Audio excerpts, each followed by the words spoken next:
Olá, pessoal, tudo bem com vocês? Aqui é a professora Débora Iri. Sejam bem-vindos ao curso de GTS, Gestão do Terceiro Setor, e essa é a disciplina Redes, Parcerias e Cooperações.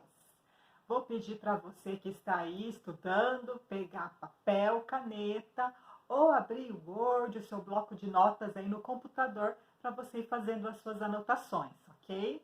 Eu preparei aqui um roteiro, eu vou seguir esse roteiro. Espero que você leia o conteúdo dessa disciplina, faça as atividades que estão também lá no livro e as atividades da disciplina. Então, vamos lá. Nessa aula, eu quero falar um pouco sobre conceito de sistema, né, como alguns autores trazem esse conceito e até lá a etimologia da palavra sistema. O conceito do trabalho em rede, o que é, como que se articula, e sobre contexto, organizações e pessoas. E um pouco disso, então, no terceiro setor, tá? Então, vamos começar aí para entender um pouco da palavra sistema. Então, essa palavra, ela vem do latim sistema com Y e do grego sistema, com Y também, e a junção das duas, si, significa junto, mas está significa permanecer. Olha que legal. Então, a etimologia da palavra sistema, ela significa permanecer juntos, interligados. Então, os autores deste livro, e esse livro está muito bem escrito, eles trazem esse conceito de sistema como compartilhado, interligado. O mesmo se aplica para redes e cooperações. Vocês verão isso mais para frente. Então, a palavra sistema, ela expressa a ideia central de permanecer e de estar junto. Primeiro ponto para vocês anotarem aí sobre o conceito de sistema, permanecer e estar junto. Pode ser entendido como um conjunto de partes que formam um todo, que estão interligadas, ok? Então, isso é para começarmos a entender o que é sistema. E redes? Como então podemos conceituar redes? Então, segundo os autores, redes são estruturas abertas, palavra-chave, estruturas abertas, capazes de expandir de forma ilimitada, rede capaz de expandir, de se estender amplamente, integrando novos nós, desde que consigam comunicar-se dentro da rede. Ou seja, desde que compartilhem os mesmos códigos de comunicação, de valores, de objetivos. Então, quando a gente pensa em rede, qual que é a primeira imagem que nos vem à mente? Aquela rede mesmo, né? Tem uma rede de pesca e com pequenos nozinhos assim em seus cruzamentos que estão entrelaçados, tá? Então, aqui os autores estão dizendo que elas são estruturas abertas, que se expandem ilimitadamente, mas entre esses pontos eles estão conectados, eles estão compartilhados desde que tenham o mesmo valor, os mesmos princípios. Então, dentro do terceiro setor, uma organização, quando ela busca o trabalho em rede, quando busca parcerias, também tem que estar atenta a isso. Se aquele parceiro compartilha do mesmo valor. Primeiro, que a instituição ela tem que ter muita clareza da sua missão, da sua visão e dos seus valores, né? Onde estamos e onde queremos chegar. E qual que é o planejamento para os próximos anos, para os próximos 3 anos, para alcançar, estar mais próximo dessa visão, porque a visão está relacionada a longo prazo. A missão já está relacionada à razão de existir da instituição do terceiro setor. A missão ela está lá no estatuto social da organização. Então, missão, visão, que é mais a longo prazo, né? Que daí tem que ter esse planejamento e plano de ação para colocar em prática. E os valores. Os valores, depois eu gostaria que vocês pesquisassem e até trouxessem para as nossas próximas aulas exemplos de valores. Pesquisem, por exemplo, sites de instituições do terceiro setor, como a APAE, e dá uma olhada lá quais são os valores da APAE. Eu digo APAE porque a APAE tem grande capilaridade, está em quase todo o território nacional, então é mais fácil de vocês localizarem sites, né, da APAE. Então, quando vocês olharem para um site de uma instituição do terceiro setor, busque identificar lá missão, visão e valores, porque daí você já tem mais ou menos uma noção, você consegue identificar a causa social para que aquela instituição existe. E para que ela alcance os seus objetivos, a sua missão, seus valores, ela desempenha os seus projetos e as suas ações em redes, em parcerias, em formatos de sistema.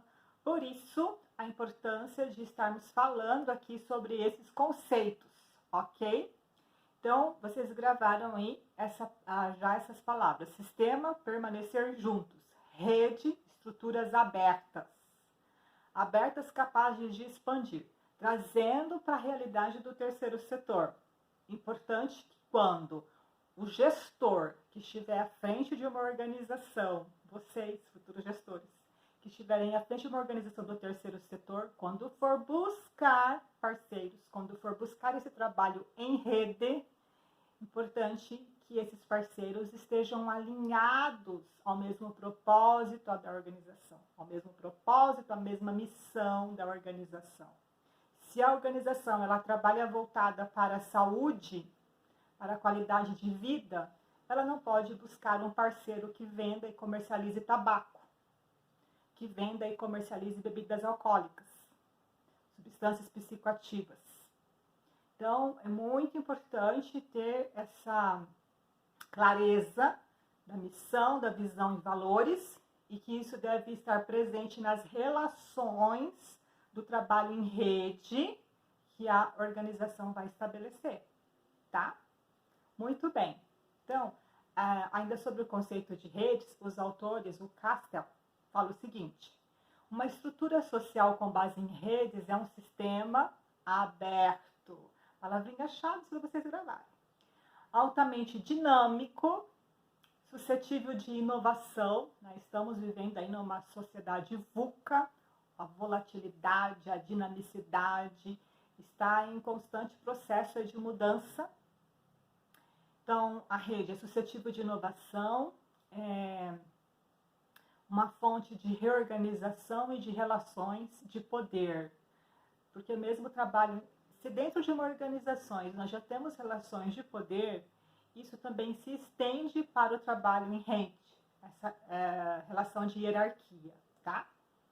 Então, as redes e sistemas no terceiro setor, por exemplo, o terceiro setor, como que ele capta os seus recursos? Por meio de projetos sociais. E ele estabelece parceria com quem? Ele estabelece parceria, às vezes, com o Estado, tentando pleitear recurso por meio dos conselhos gestores. Às vezes, ele estabelece parceria com empresas privadas, participando de editais privados. Então, é aí que se dá uma articulação em rede. Tentem, então, imaginar esse processo na captação de recursos. E faz parte dessa rede também o público beneficiário. O público que vai ser atingido diretamente, né, por meio dos projetos sociais e por meio dessas parcerias que são estabelecidas, tá? É importante que o gestor no terceiro setor, ele tenha muita clareza e acompanhe o movimento da sociedade, desse mundo VUCA. Por quê? Ele, na hora de fazer a gestão, na hora de fazer a reunião ali com a equipe, quando ele vai elaborar junto com a equipe um projeto social, quando ele vai buscar recursos, é preciso considerar o contexto. Então, anota aí 3 palavras que está presente ali nesse conteúdo que nós estamos estudando o tempo todo, que são contexto, pessoas e organizações. O trabalho em rede, as parcerias acontecem e fluem muito bem, e tem êxito e tem sucesso quando o gestor ele tem clareza e ele consegue articular entre esses elementos, contexto, pessoas e organizações. Então, na hora de fazer a gestão, com a equipe, quando ele vai elaborar um projeto, ele precisa ter muita clareza do que está acontecendo na sociedade, da dinâmica da sociedade em relação à economia, em relação à cultura local, à cultura nacional. Aquele projeto, qual que é a abrangência dele? Ele é municipal, ele é estadual, ele vai buscar parceria internacional. Então, tem que ter essa visão de futuro e tem que estar ligado, antenado com o que está acontecendo no contexto. Fazer uma análise de conjuntura, considerando o que está acontecendo no presente, mudanças econômicas, buscar dados primários, IBGE, IDH, das Nações Unidas. Então, isso é estar ligado, antenado, o que está acontecendo no presente, no contexto que envolve a organização, tá? Por quê? Porque esses dados eles vão subsidiar informações, vai trazer mais elementos na hora que você vai elaborar um projeto social, para entender o que está acontecendo com as pessoas, para fazer gestão de pessoas também nesse processo, tá?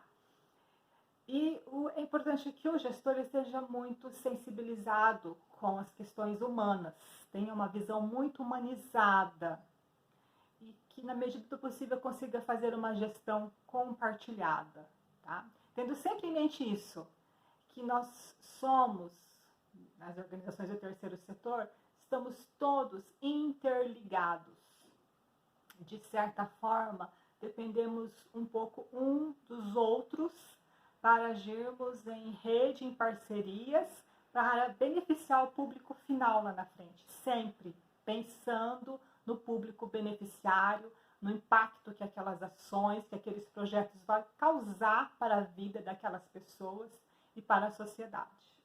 Então, o gestor ele precisa desenvolver esses insights, ter esse feeling sobre o que está acontecendo na sociedade, no contexto, nas relações com as pessoas e nas organizações, as quais a organização que ele lidera, que ele está à frente, está estabelecendo algum tipo de relação, de parceria, tá? No trabalho em rede. Ok? Muito bem. Então, contexto, pessoas e organizações. É na diversidade e na pluralidade de ideias que se pode encontrar soluções para problemas e situações complexas. Então, veja, o que esses autores trazem? É na diversidade e na pluralidade de ideias que é possível encontrar soluções. Olha que bacana isso. Veja a importância de quando está a gestão, à frente, né, da gestão no terceiro setor, de considerar essa riqueza de diversidade, essa riqueza de ideias, de pluralidade.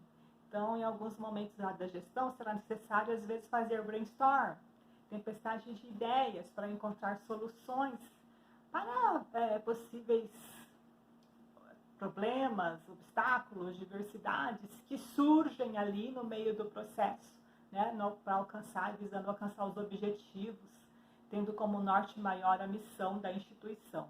Então, é importante ter sempre em mente isso, que é na diversidade e na pluralidade, né, nessas relações pessoais, aonde às vezes encontramos respostas para demandas, para situações, e que o gestor não vai conseguir resolver sozinho. Então, buscar sempre valorizar a equipe, as pessoas que compõem essa equipe, para pensar juntos soluções. Porque quando o líder, né, o gestor, ele se sensibiliza e está sempre valorizando as pessoas que trabalham com ele, ele consegue engajar a equipe. A equipe engajada é aquela equipe que veste a causa social da organização.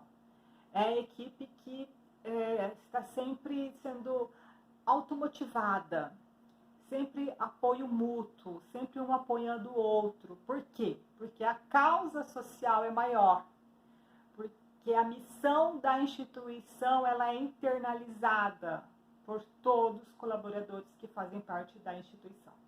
Então, no contexto pessoas e organizações, tem algumas habilidades que o gestor ele vai precisar desenvolver. Algumas habilidades são natas, outras ele vai precisar buscar fazendo cursos, um constante aprimoramento, buscando conhecimento técnico para fazer a gestão de pessoas e para captar recursos em rede e parcerias. Então, gravem isso, essas 3 palavras: contexto, pessoas e organizações, porque a gestão no terceiro setor gira em torno, né, disso. E gravem aí: diversidade e pluralidade de ideias ajuda a encontrar soluções. Olha que legal. Então, sobre o contexto, pessoas e organizações, é importante dizer alguns pontos aqui. Como gestor, que é preciso parar, refletir e, se possível, colocar em prática, né? Futuros gestores aí. Então, o primeiro ponto é o seguinte: ousar ter e construir opinião própria com fundamentação. Então, esse cenário agora exige muita criatividade, exige que sejamos ousados. Então, ter opinião, aqui eu peguei do livro, tá? Opinião própria com fundamentação, e eu concordo com isso, que pensa, se é um gestor, tem pessoas que estão dependendo das atitudes, da tomada de decisão. Em alguns momentos, eles participarão juntos dessa tomada de decisão. Outros momentos, às vezes, não. Então, o gestor precisa buscar fundamentação em pesquisas para elaborar um projeto social, para até mesmo fazer a gestão de pessoas e da organização. Fundamentação aqui é no sentido de buscar dados primários e também construir dados secundários. É preciso conhecer muito bem o público beneficiário. Quantos são mulheres? É gênero, né? Até essa semana eu encontrei uma pesquisa interessante e eu estava respondendo, e uma das perguntas era assim: não estava só sexo feminino ou masculino. A pergunta era: você se considera, primeira opção, mulher, segunda, homem, terceira opção, não quero responder. Vejam, né, assim, a mudança de mentalidade e de respeito ao outro com relação a essas questões de gênero.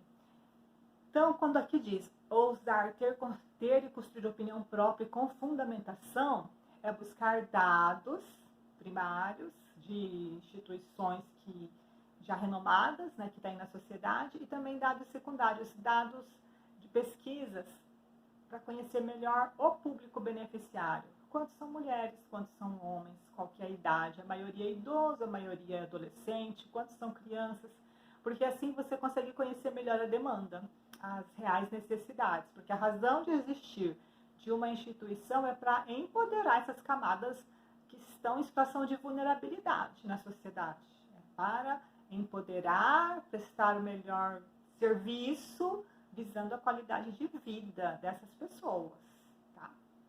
Então, 2, ser valente, corajoso, autêntico, ser o que realmente é, autenticidade, né?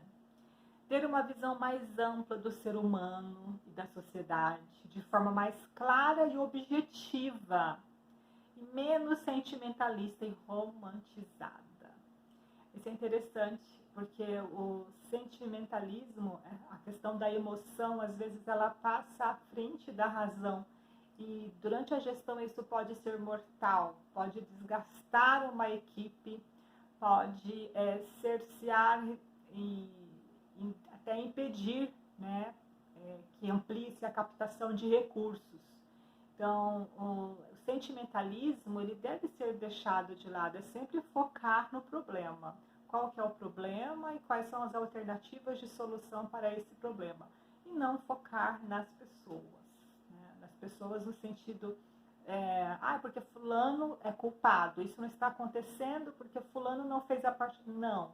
Então, elevar um pouco assim, a mente como gestor e focar na solução para aquela situação. Focar na situação em si e pensar numa solução, a melhor que seja para todos. 4, então, aí vem bem de encontro a isso. 4 é maturidade. Como gestor, maturidade, humildade e honestidade. maturidade, humildade, honestidade intelectual, até aqui, traz nesse conteúdo. E o 5, olha que interessante, vigilância epistemológica, que permite ver, ler e intervir na realidade humano-social de fato e de verdade, e não só de forma ilusória e fictícia. Tem alguns autores do terceiro setor, muito atual, eu gosto do que ele escreve, eu gosto do livro dele sobre elaboração de projetos, que é o Ricardo Falcão, e ele diz o seguinte: a instituição do terceiro setor que não gera autonomia para o público beneficiário, ela não está trazendo benefícios para a sociedade. Ele diz que o terceiro setor tem que gerar autonomia, empoderamento e não uma relação de dependência daqueles serviços, né? Então, intervir na realidade humano-social de fato e de verdade, promovendo sim transformações. E daí tem indicadores, né, para analisar, para verificar se realmente esses objetivos estão sendo alcançados e de que forma aquela demanda está sendo impactada para ficar independente daqueles serviços. E isso então, humano-social de fato e de verdade, e não só de forma ilusória e fictícia. O 6, o item 6, sobre contexto, pessoas e organizações, fala o seguinte: preciso ter relações e debates dialógicos. Diálogos que acrescentem, que façam com que a equipe, né, fique mais engajada na missão, que façam com que a equipe tenha mais clareza dos objetivos e quais são as estratégias e qual é o plano de ação que cada um e que cada equipe tem que fazer. E aqui diz, relações e debates dialógicos, o diálogo, fortalecimento da pluralidade de fato. Então, fortalecer a pluralidade é algo que não é muito fácil, porque existe uma diversidade tão rica, eu falo que é muito rica, mas alguns gestores não conseguem aproveitar essa diversidade e querem muito impor o que pensam, né? Então, às vezes tem que parar um pouco, refletir, ter um pouco de humildade para conseguir extrair o melhor daquela equipe, daquelas pessoas que compõem a equipe, porque isso só vai enriquecer, né, a gestão, só vai trazer benefícios para todo o corpo diretivo, como para o público beneficiário, como para a organização e para o impacto que ela gera para a sociedade. Então, valorizar as pessoas, valorizar as ideias, potencializar para que as pessoas se sintam que fazem parte da equipe e o público beneficiário, para que eles sintam que pertencem, né? Aquele sentimento de pertencimento, de estar engajado com aquela causa social. Então, fortalecer a pluralidade de fato e sempre manter aí esse respeito ao outro, ao próximo. E daí, nesse conteúdo tem muitas frases do Maturana e eu gosto muito desse autor. E uma das frases, ele diz assim: se não há amor, não há socialização genuína. E os seres humanos se separam. Uma sociedade na qual se acaba o amor entre seus membros se desintegra. Ser social envolve sempre ir com o outro. E só se vai livremente com quem se ama. Pessoal, depois vocês leiam as citações do Maturana, que são assim de uma sensibilidade que eu gosto muito. Então ele diz que os gestores, né, eles precisam promover esse amor, essa socialização. Ele fala, se não há amor, não há socialização genuína. E para que haja parceria, para que haja trabalho em rede, precisa haver esse respeito, esse amor pela causa social, esse amor pelas pessoas, esse amor pelo próximo, esse amor pelo público beneficiário, esse amor pelo colega de trabalho. E ele diz, o ser social, nós somos seres sociais, né? Nós só existimos em relação ao outro, já dizia Kant.